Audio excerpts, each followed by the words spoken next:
Part of Revenue Report Card's commitment to accuracy, on a monthly basis, we review the list of your reservation contractors so that we can ensure that any additions have been coded to the correct channel.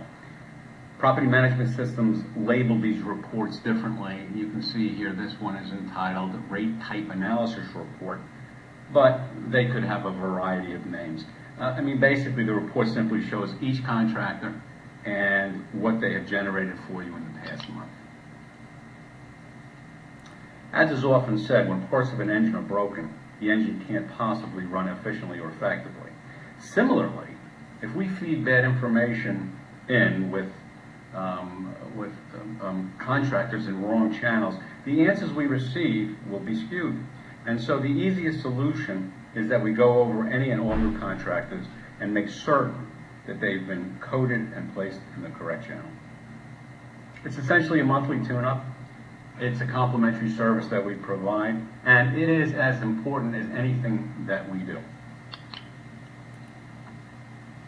Can you imagine if we bring in a contractor, let's say called Superstorm Travel Agent Booker, and they're inadvertently placed or grouped with the Global Distribution System Travel Agent channel, even though they're coming to us through a free travel agent engine? Well, you can see here on the top that Superstorm, we're paying them a 10% commission, and travel agents coming through the GDS, we're paying maybe 10, but it goes up to 18 when you add fees. And so that $300, okay, if we have 15 units left and this channel remains open, will be split amongst the two rather than leaving one open that's more profitable and closing the one that should be closed, okay? So of the 300, you get 270 through Superstorm Travel Booker, and from the regular GDS travel agent, 246. Right off the bat, we know that the channel where Superstorm is sitting is a more expensive channel. So the first thing that would happen is that when you turn that channel off, when you know that you can fill the remainder of your rooms or seats or cars on any given day through less expensive channels, you're shutting down a vendor that is actually less in cost and more in profit, or more profitable. And you're shutting them off before they should be shut off.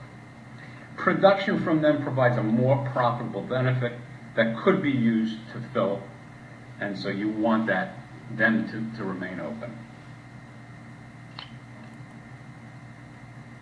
Also, your pace in the two channels is now skewed when you look at it in the subsequent year and compare it to your current booking pace, because Super Booker did not contribute to the correct lower cost as it should have, and did contribute to the higher cost channel. Another problem is that the total channel review each month, when you compare it to your budget or your forecast, would not give you the correct profitability in that particular GDS channel. So, for the sake of budgeting and predicted volume that moves through the GDS channel would have to be adjusted or corrected in order for it to be reflective of what really happened. And we will make that happen, and we will give you the adjustments if there is an error made, and so the mistake will be avoided. In a nutshell, you can see why it's so very important that we take a quick view and ensure that like-kind vendors are properly placed. Another reason for the monthly review and tune-up is because of the many new variants that are coming onto the market. We now have semi-opaque, we have membership sales, day of sales, bid bookers, vacation rental sites, and flash sales. These just name a few of the recent entries, and all of them are gaining a certain amount of relevance. But what is the effect that these have on your channel mix, and how can you optimize each to increase profits, or should you choose not to? And with all these new entrants, you might ask, how do we decide which channels to place contractors in so that they have relevance?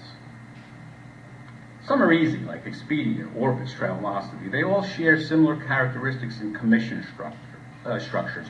But for others, we follow a sequence of guidelines that we have formulated so to determine the most important characteristics of each reservation contractor. And then our grouping will be with other like-kind contractors. In some cases, we may use average daily rate as a determining factor. Others, extended stay or length of stays. Still in others, we might choose to put last-minute characteristic contractors in one channel.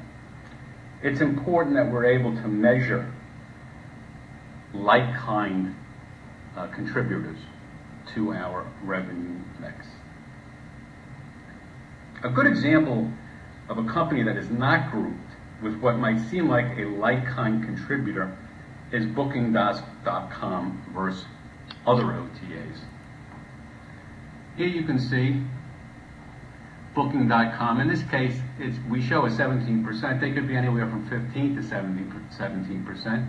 We have OTAs that can be selling anywhere from 20 to 30% actually, and we have OTA opaques that can be selling anywhere from 30 to 40%. Okay?